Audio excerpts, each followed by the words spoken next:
तुम सब लोगों का मेरा एक नया वीडियो में। तो पिछला दिन हम लोगों ने बात किया था डिसीजन ट्री के बारे में कि भाई डिसीजन ट्री कैसा होता है, कैसे काम करता है, कैसा दिखने में होता है, वगैरह वगैरह। अगर तुम लोगों ने अभी तक मेरा वो प्लेलिस्ट एक्सेस नहीं किया है तो प्लीज़ जाओ यूट्यूब में जाके मेरा चैनल स्किल्स गेनर सर्च करो। जस्ट अ सेकेंड, मैं जाके दिखा देता हूँ। मेरे वो प्लेलिस्ट में ना 4 वीडियो मैंने अपडेट कर चुका है और वहाँ पर ही तुम लोगों को मिलेगा एकदम एकदम जिसको बोलते शॉर्ट एंड क्रिस्प, जिसको बोलते हैं थोड़ा सा लेंथी लग सकते हैं वीडियोस।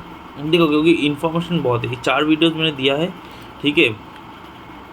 इसका प्लेलिस्ट ये रहा। इसमें सर हर वीडियो तुमको मिल जाएगा, सीरियली मिल जाएगा। हम लोगों ने लीनियर रिग्रेशन किया है, लॉजिस्टिक रिग्रेशन किया है, फिर हम लोगों ने इसका मतलब शुरू किया है ट्री का बारे में, राइट।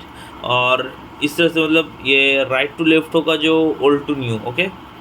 तो चलो अभी वीडियो के टॉपिक में आते हैं। तो ट्री का बारे में तो हम लोगों ने कल बोलना ही शुरू कर दिया था। अभी बहुत सारे स्टूडेंट्स को ये सवाल होगा कि हम लोग इसको एक्चुअली किस तरह से सेग्रीगेट करें, किस तरह से हम लोग को ब्रेक डाउन करें। हाँ, ये बहुत ही बड़ा क्वेश्चन है। बेसिकली ये हम लोगों के लिए भी ज़्यादा बहुत बड़ा इंपॉर्टेंट क्वेश्चन है। तो इसको करने के लिए 3 तरह का होता है। उसका हम लोग एक बार दिखा लेते हैं। ट्री बेसिकली 2 वे में स्प्लिट होता है, ठीक है। फिर भी मैं एक बार राइट कर लेता हूँ, ठीक है। Number of ways to split a decision tree.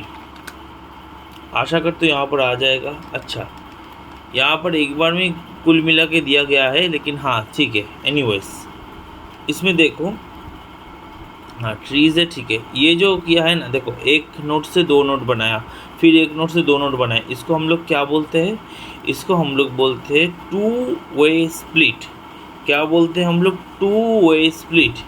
याद रखना इस टॉपिक को, 2 वे स्प्लिट बोला जाता है यहाँ पर। चलो एक्सेप्ट कर लेता हूँ मैं। अच्छा, लिव इट।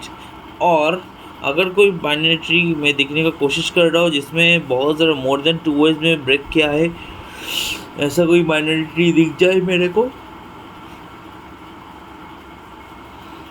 मोर देन 2 वे में किया है, मिल तो नहीं रहा, मेरे को ही बनाना पड़ेगा। चलो एक सेकंड देख लो रिकॉर्डिंग ऑन है कि नहीं, ठीक है। जैसे मान लो कि तुम्हारे पास एक ट्री है, राइट। एक मतलब मान लो कि ऐसा एट्रीब्यूट है, ये रहा तुम्हारा साइज़ का एट्रीब्यूट, ठीक है। यहाँ पर तुमने लिख दिया भाई मेरे पास साइज़ है ये, ठीक है। साइज़ यहाँ से मेरा क्या होगा, मेरा और 3 मेरा लीव्स बनेगा इसका ही, ठीक है। साइज़ एट्रीब्यूट का अगर बनाऊंगा तो मैं नॉट टू स्केल कर रहा हूँ, ओके। ये हुआ। अभी अगर कपड़ा का साइज़ बोलेगा तो हम लोग के दिमाग में क्या आएगा? अगर मेरे को क्या बोलूँ, वैल्यू नहीं है मेरे पास, राइट।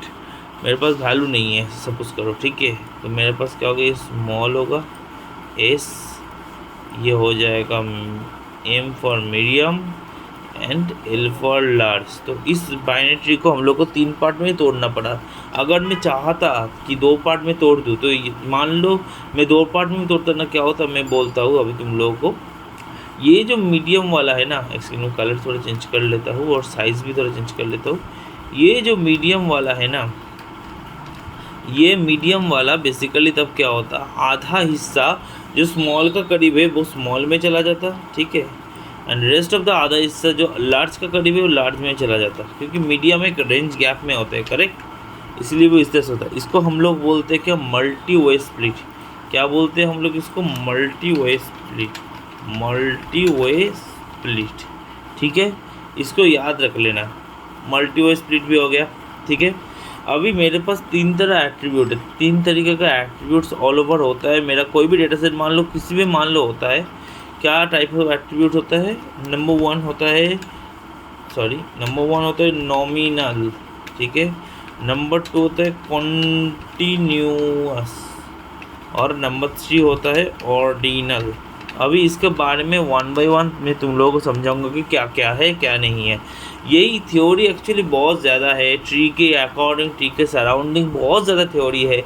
इसलिए ये ट्री का टॉपिक कवर करने में मतलब 3 घंटे का मैंने बोला था कि स्पेशल एक वीडियो बनाऊंगा, आगे बनाऊंगा। ये एक बार डेटा साइंस ख़त्म हो जाए ये सीरीज़, उसके बाद ही मैं बनाऊंगा। यहाँ से मैं क्या बोल रहा हूँ, तो कुछ चीज़ दे रहा हूँ जो कि तुम एग्जाम हॉल में लिखोगे, जो कि तुम समझोगे, लाइफ में वैल्यू ऐड करोगे। और वहाँ पर हम लोग ट्री के साथ रैंडम फॉरेस्ट का एक मतलब कॉम्बिनेशन करेंगे, सीवी स्कोर का इंट्रोड्यूस करवाएंगे। तो मोर टू गो। चलो आगे प्रोसीड करते। Nominal attribute. नॉमिनल एट्रीब्यूट क्या होता है जानते हो?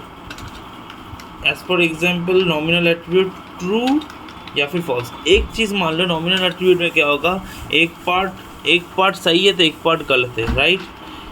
मतलब एक पार्ट येस होगा तो rest of the part definitely no होगा। तो ये हो गया नॉमिनल एट्रीब्यूट।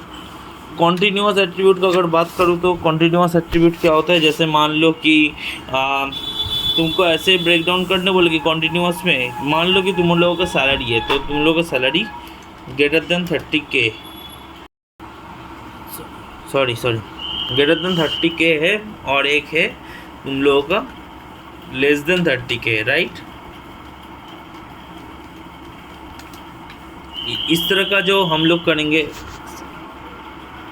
आगे बात करते हैं हम लोग कॉन्टिन्यूस वेरिएबल के बारे में। कॉन्टिन्यूस वेरिएबल मतलब कि मान लो कि कोई भी इनपुट है, जैसे मान लो तुम और तुम्हारा भैया है, ठीक है?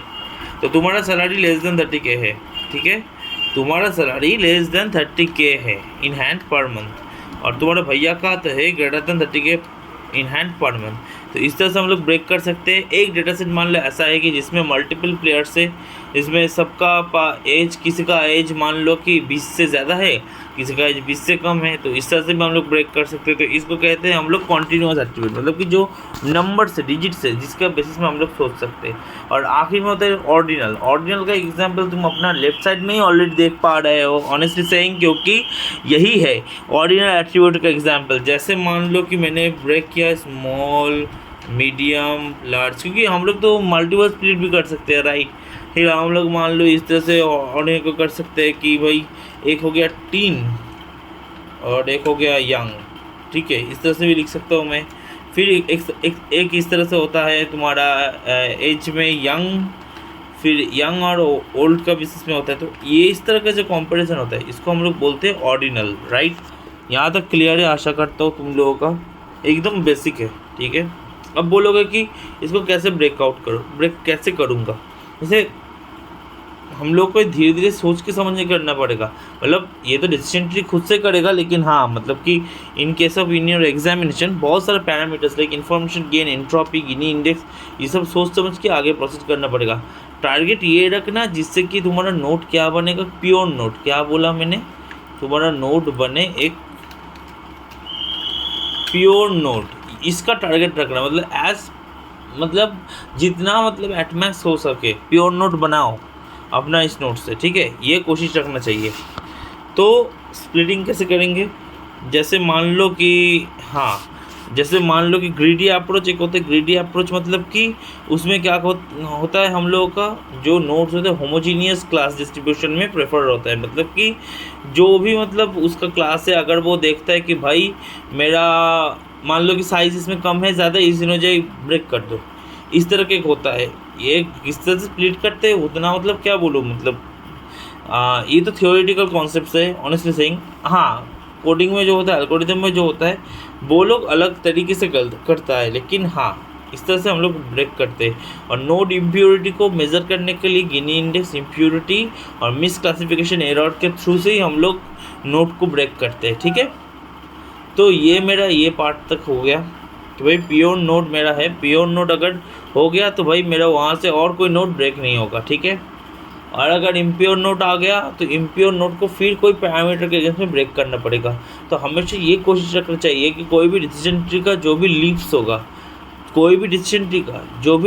वो लोग एक डिसीजन के अगेंस्ट में ही ख़त्म हो। मतलब कि लाइक फॉर एन एग्जाम्पल, अगर मैं साइज़ में करता, मान के चलो स्मॉल और लार्ज को ही मैं लेता, चलो यहाँ पर ले ही लेता हूँ, दिखाता हूँ मैं तुम लोगों को किस तरह से ये डील करता है। जैसे मैं बोल रहा हूँ कि स्मॉल और लार्ज ही ले लेता तो मीडियम रह जाता। तब मेरे यहाँ पर क्या होता, सपोज करो, तब यहाँ पर हम लोग को शायद एज बैंड में देना पड़ता कि भाई स्मॉल का भी एज बैंड ये कितना बोलूँ, 5 से 10 साल का है और 10 से 15 साल का है, और लार्ज का भी एक एज बैंड हो गया। तो स्मॉल का एज बैंड होगा इस तरह से 10 से 15 साल, 15 से 25 साल या फिर 20 साल। लार्ज का एक रहेगा 15 से 20 साल और 20 साल से रेस्ट ऑफ द थिंग, क्योंकि मीडियम भी इन लोग के अंदर ब्रेक हो गया है। तो हम लोग को इस तरह से ब्रेक करना पड़ेगा। मतलब कि एक बात ये क्लियरली समझ लो, sorry for the external noises, अगर कोई साउंड आ रहा है बिकॉज घर में थोड़ा काम चल रहा है एंड यू नो, इसलिए अगर कोई ऐसा लेवल रहेगा, ठीक है, इस तरह का कोई लेवल रहेगा, तो इसमें कोशिश करना कि इसमें हमेशा हर एक नोट का जो हम लोग ब्रेक डाउन करवाएंगे वो एक ही डिसीजन या फिर एक ही जजमेंट के थ्रू होगा। मतलब कि यहाँ पर मैंने कैसे किया, यहाँ पर मैंने किया साइज़ के बेसिस पर, राइट, इसको मैंने किया है साइज़ का बेसिस पर। इसके बाद वाला जो लेवल है उसमें अगर क्लियरली देखोगे तो इसमें मैंने कैसे किया है, एज़ पर द मतलब मैंने बोला है कि as per the logic, as per the technique, इस वाला लेवल में मैंने क्या किया है, मैंने यहाँ पर ले लिया है एच, जिससे कि मतलब ये आ गया मेरा एक ये आ गया तुम्हारा, सॉरी ये कैंसिल सॉरी, ये आ गया मेरा कितना, लेस देन 10, फिर ये हो गया greater than 10 and less than 15, right. फिर यहाँ से आ गया तुम्हारा ग्रेटर देन 15, मतलब इस तरह से हम लोगों को करना पड़ेगा, ठीक है। तो ऐसा मतलब टेंशन वाला बात नहीं है, बहुत ही सिंपल कॉन्सेप्ट है। हैंड राइटिंग के लिए भूल चूक माफ़ी कर देना, ठीक है। ये बी लग रहा है मेरे को, जो बंगाली में बहुत है उस तरह का लग रहा है, तो आई एम रियली सॉरी, ठीक है। ये हो गया, हाँ इसको मैं तो वो, हाँ उस इससे भी मैं कर सकता था, सही बोला। इसमें बोलता था कि भाई 15 से ज़्यादा बड़ा होगा एंड क्या होगा इसके साथ 20 से छोटा हो जाएगा, इस तरह से करना पड़ता। तो ये समझ गए तुम, मतलब कि एक लेवल में हमेशा एक ही वे में डिसीजन लेना चाहिए। ऐसा नहीं कि इसको मैंने कर दिया एज के बेसिस पे, इसको मैंने कर दिया एज के बेसिस में, इसको मैंने कर दिया तुम्हारा विथ का बेसिस में, ये नहीं होगा, ये नहीं चलेगा। करना है भाई वैल्यू अलग रहे कोई दिक्कत नहीं, लेकिन हमेशा उसको ब्रेक करना उसी एक लॉजिक में, ठीक है। यहाँ तक आशा करते हो क्लियर हो गया तुम लोगों को, ठीक है। आगे प्रोसीड करता हूँ। अभी ना बहुत ज़्यादा इम्पॉर्टेंट टॉपिक है, अभी बहुत ज़्यादा क्रूशल और इम्पॉर्टेंट टॉपिक है, ठीक है। इस बार हम लोग जानेंगे Gini index, impurity and misclassification errors के बारे में, ठीक है। तो थोड़ा सा मतलब इजी है, ऐसा नहीं मतलब मैं डरा नहीं रहा हूँ, इजी है, लेकिन थोड़ा ध्यान से सोचना समझना और फिर उसको आगे ब्रेस करना, ठीक है। तो चलो, मैं उतना ज़्यादा टेक्निकल टर्म्स साउंड्स कुछ नहीं करूँगा, जितना मेरा हो सके उतना। आशा करते कि नोट डाउन कर लिए होगे, अगर नहीं नोट डाउन किए होगे तो थोड़ा सा प्लीज़ वीडियो का रिवर्स में जाओ और वीडियो में वहाँ चेकआउट कर लो, ठीक है। ये हो गया। चलो, अभी मेरे पास एक गिनी इंडेक्स के लिए बात है। मान लो एक टेबल है मेरे पास, ठीक है। क्या बोला मैंने, एक टेबल है मेरे पास इस तरह का, जहाँ पर मेरा पास ऑलरेडी 2 एट्रीब्यूट्स है, रेस्पेक्टिवली C0 और C1, ओके। मैं एक बार इसको लिख लेता हूँ।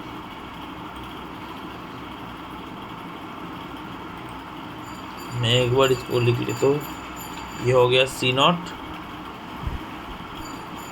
नहीं इस तरह से नहीं होगा, ये अंडरलाइन को हटाना पड़ेगा। इस तरफ से हो गया तुम्हारा इसका वैल्यू 10 और यहाँ से मेरा हो गया C1 जिसका वैल्यू कितना है 10। मान लो कि पहले हम लोगों ने स्प्लिट किया है जो कि हाईली इम्प्योरिटी है। अगर किसी ने वो पिछला वीडियो मिस कर दिया है प्लीज़ जाके चेकआउट करो, वरना समझ में नहीं आएगा कि मैं क्या बोल रहा हूँ, ठीक है। हाई इम्प्योरिटी मतलब इसमें दोनों तरह का नोट्स बहुत ज़्यादा है, ठीक है। ये मेरा हुआ। अगर मैं अभी क्या करूँगा, कोई मान लो फीचर है, लेट्स सपोज कि फीचर 1, ठीक है। तो मैं इसको लिख लूँगा फीचर 1। फीचर 1 का अगेंस्ट में अगर मैं इसको ब्रेक करूँगा तो जस्ट सेकेंड, हाँ अब सही है। फीचर 1 का अगेंस्ट में अगर मैं इसको ब्रेक करूँगा तो मेरा क्या हो रहा है, मान के चलो ये वाला नोट क्रिएट हुआ और दूसरा ये वाला नोट भी क्रिएट हुआ। अभी दोनों में 10 इनपुट है, ठीक है। तो दोनों को मैं 1 बाय 1 ले रहा हूँ। जैसे मान लो कि ये वाला 10 पहला बार मेरा आया, ठीक है। आने के बाद मेरा क्या होगा, यहाँ पर मान के चलो कि उसका ऐसा हुआ। जस्ट अ सेकेंड, थोड़ा सा टाइम दे भाई, मतलब थोड़ा सा पेशेंस रखो। I am definitely working on it. Okay, ये रहा मेरा। आगे प्रोसीड कर देता हूँ। तो पहले का 10 इनपुट मेरा इसमें ब्रेक हो गया इस तरह से। C0 इसमें आ गया मेरा 3 टेस्ट केसेस और C1 की तरफ से आ गया मेरा 7 टेस्ट केसेस। इसको एज ऑफ द आउटपुट भी तुम सोच सकते हो, ठीक है। इस तरह से भी हम लोग डिसीजन करेंगे। तो C0 और C1 को इसमें 3 और 7 आया। फीचर 1 को लेफ्ट साइड में करने से यहाँ पर मान के चलो कोई बुलियन लिया है मैंने, ट्रू का अगेंस्ट में मैंने स्प्लिट किया है, उसमें ये आया, ठीक है।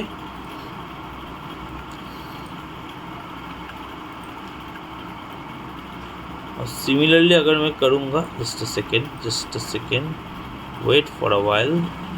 ओके,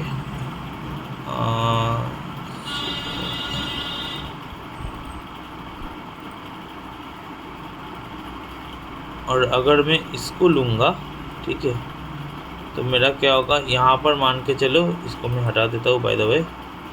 चलो सही है, हाँ, इसको मैं हटा देता हूँ और यहाँ से मान के चलो इसका इनपुट, इसका कितना टेस्ट केसेस आया है इसका डेटा में, मतलब कि टोटल मान के चलो मेरा एक डेटा सेट है जिसमें 10 और 10 आउटपुट है C0 और C1 का। जैसे मान के चलो स्कूल में C0 मतलब लड़का है, C1 मतलब लड़की है। 10-10, ओ भाई ये तो अच्छा हो गया बाय द वे। हाँ, तो जो भी हो यहाँ पर ट्रू मतलब कि जो लड़का और लड़की ने सच बोला है उसका बेसिस में ब्रेक हुआ है, तो भाई मेरा 3 और 7 आया।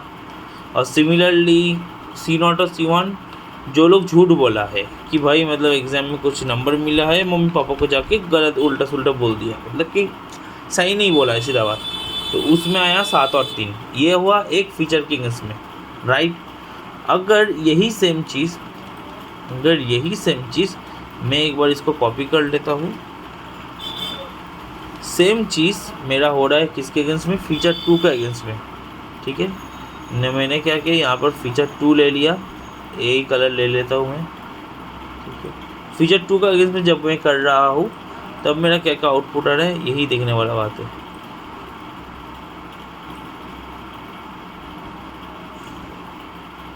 फीचर 2 का अगेंस्ट में जब मैं ब्रेक करूँगा तो मेरा क्या क्या आ रहा है, यहाँ पर मेरा C0 में मेरा वही आउटपुट जैसे टूट रहा है ये वाला, ठीक है। इसमें आ रहा है 4, तो rest of the 6 test cases कहाँ जाएगा, यहाँ पर ऑब्वियसली जाएगा भाई, कहाँ जाएगा, तो फीचर 2 का अगेंस्ट में ट्रू और फॉल्स देख रहा हूँ, ठीक है। ये सोच लो फीचर 1 है तुम्हारा मार्क्स जो मम्मी पापा को बताया गया है, और फीचर 2 में अगर देखा जाएगा तो उसमें क्या है, मार्क्स नहीं, उसमें है मान लो कि अबाउट देयर मान लो कि हैबिट्स। तो हैबिट्स के बारे में जब पूछा गया है तो ट्रू में 4 लड़का और 6 लड़की ने सच बोला, और फॉल्स में 6 लड़का ने गलत बोला, 4 लड़की ने गलत बोला, जो मैंने अभी लिखा। तो इसको इस तरह से ब्रेक करने का क्यों रीज़न हुआ, इसके लिए हम लोगों ने क्यों किया, इस तरह से हम लोगों ने क्यों किया, इसको ब्रेक किया, मतलब ये बहुत ज़्यादा इम्पॉर्टेंट है। थोड़ा धीरे धीरे समझना, समझ में आ जाएगा, ऐसा टेंशन वाला डिफ़िकल्ट बात है नहीं। चलो आगे प्रोसेस करते हैं। तो इसमें ना क्या हम लोग को देखना पड़ेगा कि गेन हो रहा है, गेन मतलब कि किससे किसका गेन हो रहा है। जैसे मान लो कि ये 2 है, जैसे मान लो ये कलर चेंज कर लेता हूँ, ये 2 है, इसका अगेंस्ट में इसके वो क्या गेन हो रहा है, जब मैं मैथ करवाऊँगा तब समझ में आएगा। या फिर इसका ही अगेंस्ट में मतलब M0 मतलब कि जो रियल वन है उसके अगेंस्ट में इन दोनों का क्या गेन हो रहा है, इन दोनों का क्या कंट्रीब्यूशन है, क्या ये दोनों के थ्रू से मेरे को डिस्टेंस ट्री बनाने में मेरे को मदद मिलेगा। इसीलिए इस तरह का कॉन्सेप्ट यूज़ होता है, ठीक है। तो इसीलिए हम लोग का आ गया गिनी इंडेक्स। गिनी इंडेक्स क्या होता है, बहुत ही सिंपल सा चीज़ है, लेकिन इसको फॉर्मूला दिखाऊंगा ना तो दिमाग ख़राब हो जाएगा। जस्ट अ सेकेंड, मैं एक बार दिखाई देता हूँ तुम लोगों को। Gini index formula, Gini index का फॉर्मूला मैं दिखाऊंगा तुम लोगों को, ठीक है। हाँ ये रहा, यही है गिनी इंडेक्स का फॉर्मूला। उस तरफ देखने की कोई ज़रूरत नहीं है। मैं एक बार इसको ले लेता हूँ स्निपिंग टूल यूज़ करके।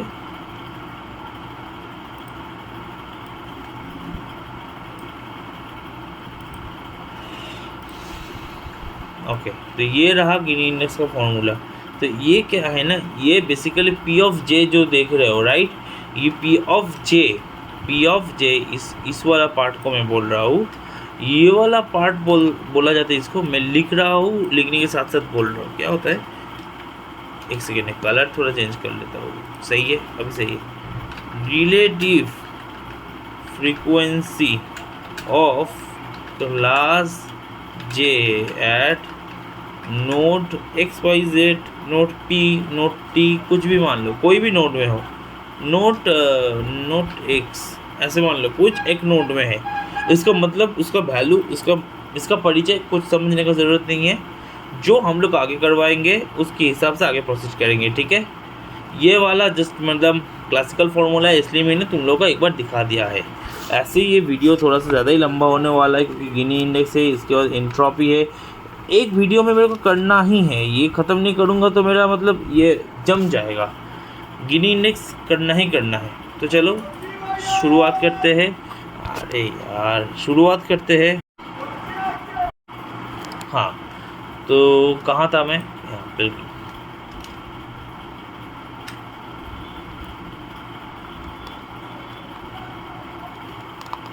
सॉरी, थोड़ा सा बाहर का साउंड जो है उसको थोड़ा नेगलेक्ट कर दो, ठीक है। चलो सही है। जैसे मान लो कि हाँ, अभी इसका जो गिनी इंडेक्स का वैल्यू मैंने लिया था, जो ये वैल्यू था ऑलरेडी, ठीक है, यहाँ पर ये जो वैल्यू था, इसका कुछ होता है। जैसे मैक्सिमम इसका वैल्यू हो सकता है 0.5। क्या हो सकता है? मैक्सिमम वैल्यू हो सकता है इसका मेरा 0.5। जब क्या होगा, रिकॉर्ड्स इक्वली डिस्ट्रीब्यूट होगा एमंग ऑल द क्लासेस, और जो कि तुमको बोले कि लेस्ट इंटरेस्टिंग इन्फॉर्मेशन, मतलब कि मान के चलो कि मुंबई और चेन्नई कितना कप जीता है, 5-5 कप जीता है, तो उसको एकदम एक टेबल में 5 और 5 कप के अगेंस्ट में रख दिया तो कोई इंटरेस्ट नहीं है, क्योंकि वो भी 5 जीता है, ये भी 5 जीता है। कोई डोमिनेंस नहीं दिखा रहा। कहाँ से मेरा प्योरिटी आ रहा है? नहीं होगा, ठीक है। और मिनिमम डेफिनेटली इसका नियर टू 0 हो जाएगा, ठीक है, जहाँ पर सब रिकॉर्ड्स एक ही क्लास में है। मतलब कि जैसे मान के चलो चेन्नई और लखनऊ का कितना कप जीता, या फिर चेन्नई और पंजाब ने कितना कप जीता, अगर मैं एक टेबल में रखूँगा तो मेरा चेन्नई हमेशा 5 ही जीता है, लखनऊ पंजाब 0 जीता है। तो मतलब कि चेन्नई एक तरफ से डोमिनेट हो गया कि चेन्नई 5 जीता है। तो इसमें क्या होगा, हर कुछ डिटेल्स एक के इसमें आ रहे हैं। मतलब कि इस नोट से हम लोगों को सबसे ज़्यादा इंफॉर्मेटिव इन्फॉर्मेशन मिला है। इस तरह से समझना पड़ेगा। जैसे मान के चलो, मैं एक बार इसको ड्रॉप डाउन करके दिखा देता हूँ, जस्ट अ सेकेंड। जैसे मान के चलो यहाँ पर ही मैं एक बार इसको कर रहा हूँ।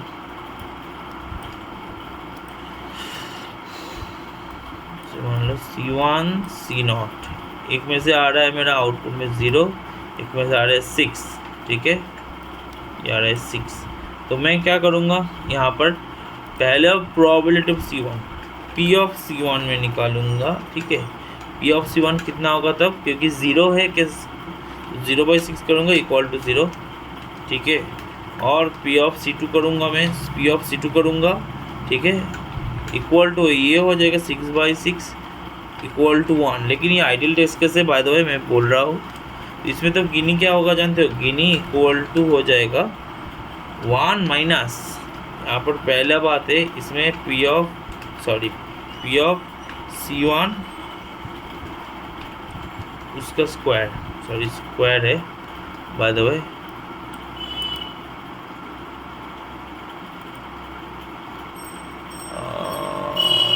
कहीं से उसको, अच्छा ये स्क्वायर है बाय द वे, मैं इसको इस तरह से लिख देता हूँ जिससे कि समझ में आ जाए, ठीक है। माइनस ये वाला जो पार्ट है C1 के अगेंस्ट में मैंने निकाला, स्प्लिट क्या बेसिस में हुआ, C1 और C2 बाय द वे। अच्छा मैंने वो C0 लिख दिया था, चलो C0 ही मैं सही C0 ही कर देता हूँ मैं, ठीक है। तो ये भी होगा इसका स्क्वायर, ये दोनों का जो स्क्वायर होगा, ये दोनों का वैल्यू जो निकला है, ये वैल्यूज़ एक्चुअली, एक सेकेंड, ये जो वैल्यूज़ निकला है, ये वैल्यू और ये वैल्यू, ये दोनों का स्क्वायर होगा, होने के साथ साथ मान से माइनस हो जाएगा, तो मेरा गिनी इंडेक्स निकल जाएगा। तो यहाँ पर गिनी इंडेक्स एज पर तुम देख सकते हो कि इक्वल टू करने के बाद भाई डब्बा 0 आएगा, राइट। और अगर ऑन दी अदर हैंड मैं कर रहा हूँ और एक डेटा सेट को लेकर, मान के चलो यहाँ पर मैं कर रहा हूँ, जस्ट अ सेकेंड, यहाँ पर मान लो कि C1 में मेरा, सॉरी ये इसको ऐसे ही लिख लेता हूँ मैं, मान लो कि इसमें C1 में मेरा कितना है 1 टेस्ट केस है और C2 में मेरा कितना है 5 टेस्ट केस है, राइट। तो यहाँ से अगर मैं करता तो मेरा, सॉरी यहाँ से करता तो मेरा क्या निकलता, P of C1 equal to 1/5 हो जाता, 1/5 नहीं, माई मिस्टेक, टोटल कितना है 1/1 + 5, that is actually equal to 1/6 हो जाता। और यहाँ पर P ऑफ C2 कितना हो जाता मेरा, इक्वल टू यहाँ से 5/6 हो जाता। मतलब कि ये 6 में से एक बार C1 में है और 6 में से 5 बार C2 का आउटपुट आया है, ये भी कुछ हद तक प्योर ही है। तो इसका गिनी कैसे निकालूंगा, तब गिनी इक्वल टू 1 माइनस, यहाँ पर हो जाता मेरा 1/6 उसका स्क्वायर, प्लीज़ कैलकुलेटर यूज़ करो, आई ऑलरेडी डिड इट। और यहाँ से हो गया मेरा 5/6 उसका स्क्वायर, ये हो गया 25/36, ये 1/36, 26/36 करूँगा तो 13/18, ये हो जाएगा 5/18, 5/18 करूँगा तो मेरा ये नियरली 0.278 ऐसा आ जाएगा, ठीक है, करके देखना ऐसा आ गया। तो अगर मैं और दूसरे तरीके से देखूँगा और भी डेटा सेट का देखूँगा C1 C2 का बेसिस में, ये सब करने के बाद जो मेरा एक्चुअल आउटपुट आएगा, ठीक है, जो गिनी इंडेक्स हम लोगों का कम है, जहाँ पर गिनी इंडेक्स कम है वहाँ पर एंट्रोपी कम है। एंट्रोपी के बारे में थोड़ा सा बाद में समझेंगे, लेकिन एंट्रोपी ऐसे समझ सकते हो कि मेजरमेंट ऑफ रैंडमनेस, मतलब कि जो डेटा सेट में रैंडमनेस बहुत ही ज़्यादा कम है उसका गिनी इंडेक्स कम है। बेसिकली तुम ऐसे देख ही सकते हो, क्योंकि भाई यहाँ पर ऑलरेडी इसका प्रूफ है, प्रमाण है कि भाई मेरा यहाँ पर C1 में एक भी वैल्यू नहीं है, राइट, और C0 में सब वैल्यू पुट हो गया, करेक्ट। तो कहीं ना कहीं यहाँ पर मेजरमेंट और रैंडमनेस क्लियरली दिख रहा है कि भाई कुछ भी नहीं है। और अगर ऐसा रहता ना, ये कमेंट में ज़रूर बताना तुम लोग करके, ठीक है, मैं इसको डिस्कस कर दे रहा हूँ, लेकिन दो तो मैंने कर दिया, ये बेसिक मैथ है, जस्ट इसका कितना परसेंटेज है रेशियो करके निकाल लो, उसके फिर स्क्वायर कर दो, 1 से माइनस कर दो, ये डेटा सेट का बोलना करने के बाद, ठीक है। जैसे मान लो वो C0 है, C2 करना चाहिए था मेरे को, जो भी हो, बाय द वे C1 में मान के चलो मेरे पास 10 नहीं, यहाँ पर मान लो 3 है, और C2 में मेरा मान लो कितना है, 3 ही है, ठीक है। इसको करके बताना इसका कितना आ रहा है। अगर इसका देखना बहुत ज़्यादा आएगा, ठीक है, बहुत ज़्यादा आएगा। हाई एंट्रोपी मतलब high Gini index, high entry मतलब बहुत ज़्यादा रैंडमनेस है, मतलब कि देखो ये 3 केस है, वो 3 केस है, तो ऑब्वियसली एक रैंडमनेस, मतलब कि कहीं ना कहीं से रैंडमनेस में इसीलिए मैं बोल रहा हूँ, क्योंकि मैं I want to put it in your mind कि रैंडमनेस मतलब कि जो मतलब हो रहा है, चल रहा है, बहुत ही ज़्यादा टाइप ऑफ डेटा सेट्स आ रहा है जो कि बिल्कुल प्योर नोट का सिग्निफिकेंस नहीं है। तो हम लोग क्या करेंगे, लो एंट्रोपी के बेसिस में गिनी इंडेक्स को ब्रेकआउट करेंगे। तो ये बात हमेशा याद रखना, हमेशा always try to break the nodes with low impurity, ठीक है, लो इम्प्योरिटी के साथ हम लोग इसको ब्रेकआउट करेंगे, that is low entropy and as well as low Gini index। इसको थोड़ा कलर में चेंज कर लेता हूँ, इसका आया कलर, ठीक है। तो ये वाला बात हुआ, एकदम बहुत इम्पोर्टेंट बात है, इसको थोड़ा याद रख लेना, ठीक है, काम में आएगा। यही था हम लोग गिनी इंडेक्स के बारे में, स्प्लिटिंग करेंगे हम लोग, गिनी इंडेक्स को इस तरह से फीचर करेंगे। आशा कर तो इसमें कोई दिक्कत नहीं तुम लोगों का। अच्छा, मल्टीपल स्प्लिट रहेगा तो क्या होगा सर, मल्टीपल स्प्लिट रहेगा तो इसके साथ मान लो C3 आ गया, एक के साथ मान लो कि इसके साथ मान लो C3 आ गया, ठीक है, C3 के साथ 2 आ गया, तो C3 भी मेरा था वो क्या होगा भाई 5 6 7 8, तो ये तब हो जाएगा 1/8, एक तरफ से हो जाएगा 5/8 और दूसरी तरफ से हो जाएगा मेरा 2/8, राइट। तो इसी लॉजिक का बेसिस में हम लोगों को चलना है, इस तरह से हम लोग स्प्लिट करते हैं। आशा करते हो यहाँ तक समझ में आ गया होगा। अगला वीडियो, एक्चुअली ये वीडियो बहुत ज़्यादा लंबा हो गया है, I don't want to stretch it out more, okay. मैं अगला वीडियो में और भी ज़्यादा मतलब डेप्थ में स्प्लिटिंग के बारे में बताऊंगा कि भाई ये पैरामीटर रह सकते हैं, मल्टीपल पैरामीटर रह सकते हैं, कैसे किस तरह से कौन रह सकते हैं, इसको मैं समझाऊंगा और बताऊंगा। और एंट्रोपी के बारे में, मेजरमेंट ऑफ रैंडमनेस, भाई एंट्रोपी भी निकालना बहुत ही ईजी है। जो तुम लोगों ने निकाल लिया ना, ये जो तुम लोगों ने निकाल लिया, मतलब ये P(C1), P(C2), व्हाटएवर, इन लोगों का वैल्यू तुम लोगों ने निकाल लिया तो कुछ नहीं करोगे, बहुत ईजी है। देखो जैसे इस टेबल के लिए मैं बोल रहा हूँ, क्या होगा ना 1/6 ये वाला आ गया, ठीक है। मेरा कैसे एंट्रोपी निकलता है, देखो माइनस पहले रहेगा, ठीक है, यहाँ पर हुआ 1/6, ओके। उसके साथ आ गया मेरा log बेस 10 इन ब्रैकेट, उसका अंदर आ गया 1/6। कैलकुलेटर यूज़ करना, जिनको लॉगरिथम कैलकुलेटर में नहीं करना आता है, आई एम सॉरी टू से, लेकिन थोड़ा सीखना पड़ेगा, ठीक है। माइनस यहाँ पर लास्ट पार्ट में क्या था 5/6, करेक्ट, तो 5/6 हो गया। तो यहाँ से देखो कैसे करेंगे हम लोग, माइनस करेंगे, ये हो जाएगा 5/6, सॉरी यहाँ पर भी मैं पुट कर दूंगा लॉग, ये हो गया मेरा। ये स्क्रीन में ना पेन टैब से लिखना ही चैलेंज है। एनीवेज 5/6 ये जो निकल गया, यही मेरी एंट्रोपी है। इसके बारे में हम लोग और भी डेप्थ से जानेंगे, इसे समझेंगे, वहाँ से IG मतलब इन्फॉर्मेशन गेन के बारे में भी जानेंगे अगला वीडियो में। मेरे को लग रहा है कि इस वीडियो में बहुत ही ज़्यादा हो रहा है, अगला वीडियो डेफिनेटली छोटा वीडियो होने वाला है। छोटा मैं अभी बोल नहीं सकता, क्योंकि उसके साथ मेरे को प्रोनिंग का कॉन्सेप्ट क्लियर करना है, बायसनेस का कॉन्सेप्ट क्लियर करना है, फिर रेशियो और रेटिंग का कॉन्सेप्ट क्लियर करना है, स्पेसिफिटी का कॉन्सेप्ट क्लियर करना है, तो एक्सेट्रा बहुत मोर टू गो। तो आज के लिए सब इतना ही। और हाँ, हमेशा के लिए मैं बोलूँगा कि भाई मेरा वीडियो जो लोग एक्सेस कर रहे हो, प्लीज़ यूट्यूब में जाओ, यूट्यूब में जाके मेरा चैनल स्किल्स गेनर बोल के चैनल है, राइट, ओके। मैं तुम लोग को स्किल्स गेन करने के लिए हूँ, I am not here for making money और any promoting, okay. I am here for only contributing to you only, okay. तो ये देखो थोड़ा प्लीज़ माफ़ कर देना, साउंड हो रहा है externally, I am really sorry. Please थोड़ा यहाँ से गो थ्रू करना, यहाँ से गो थ्रू करने के बाद देखना कि यहाँ पर ही प्ले लिस्ट है, मैं इसका लिंक भी डिस्क्रिप्शन में दे दूँगा, प्लीज़ जाके वहाँ से चेकआउट कर लेना। और फिर ये वीडियो में जाना, कम्युनिटी में पोस्ट करूँगा मैं बाद में। अभी थोड़ा ऑडियंस आए, देखो सिर्फ 5 ही सब्सक्राइबर हुआ है, तो मतलब समझ रहे हो ना, थोड़ा सब्सक्रिप्शन बढ़ाओ, मतलब आई एम रियली अवेटिंग, थोड़ा सब्सक्रिप्शन बढ़ाओ। एनीवेज मेरे क्लास कैसा लगा ये बोलना, बहुत ही देशी भाषा में मैंने समझाया है, इतना इजीली कोई नहीं समझेगा, ये सब फॉर्मूला को पुट करके बोलेगा भाई ये सब मत करो, ये सब मत करो, बहुत दिक्कत हो जाएगा, ठीक है। नॉर्मल जैसे मैं समझा रहा हूँ उस तरह से करो, कोई तुम्हारा फॉर्मूला देखने नहीं जा रहा, सब देखने जा रहा तुम क्या आउटपुट सही से दे रहे हो कि नहीं, समझ लो बढ़िया से, फिर आगे प्रोसीड करेंगे, ठीक है। और ये सब का भी कोडिंग होता है, सब कुछ होता है, आई नो इट, उतना नहीं आता है लेकिन होता है, I will definitely help you regarding that one as well. तो आज के लिए बस इतना ही, मैं वीडियो और ज़्यादा स्ट्रेच नहीं करूँगा। डिसीजन ट्री पार्ट 3 आने वाला है, along side bias concepts also, and फिर उसके बाद हम लोग इसका कोडिंग करेंगे। ये वीडियो आज आने वाला है और अगला वीडियो कल आएगा। चलो then, thank you so much, all the best for your exams and thanks for your time, bye bye, take care, thank you.